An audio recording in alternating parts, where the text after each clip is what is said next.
Hello guys, তোমাদেরকে একটা জিনিস না দেখালে আমার হয় না। কারণ অনেক দিন থেকে আমি একটা চাষ করি। এই হলো আমার একটা সবজির মাঠ। আমি সবজি চাষ করি। এই তোমাকে দেখাচ্ছি বিভিন্ন রকম সবজি।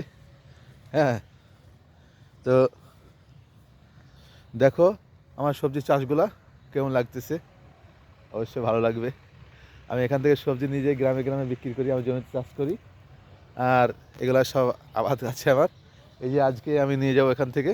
হ্যাঁ, তো তোমরা সব দেখবে আমি গ্রামে কিভাবে বিক্রি করি সেটাও দেখতে হবে। আমার মোটর সাইকেল আছে, মোটর সাইকেলে করে ভরে নিয়ে যাই, দিয়ে গ্রামে বিক্রি করি এই সবজিগুলো, ঠিক আছে। আর এই যে আবাদ করি, অনেকটা আবাদ করি। হুম, অনেকটা লাগালে আবাদ করি। সব রকম আছে আমার জমিতে। এই যে বেগুনের চাষ আছে, এই সব রকম শাক আছে, কপি আছে, বাঁধাকপি, ফুলকপি, এই যে বিট, গাজর সব কিছু আছে, ঠিক আছে। অনেক কিছু আমি আবাদ করি, খুব কষ্ট করে মেহনত করি ভাই।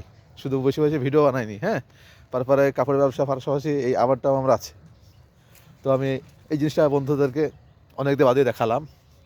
তো কেমন লাগলো বলবে সবাই। আর শুধু আমাকে শুধু হ্যাঁ, তোরা ভালো তো অনেক বাসয়, আবার কেউ ভাই আমাকে গালাগালিজও করে।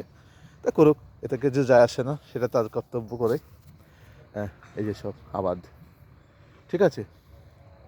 এই আবাদগুলো করি, পরিশ্রম করি এবং একটু কাপড়ের ব্যবসা করছি, মন দিয়েছে, তাই জমিতে ঘাস টাস হয়ে আছে, সেভাবে আবাদ করতে পারছি না। হ্যাঁ, এই যে এই যে সবজি তুলেছি, হ্যাঁ হ্যাঁ, এই যে নিয়ে যাব, ঠিক আছে।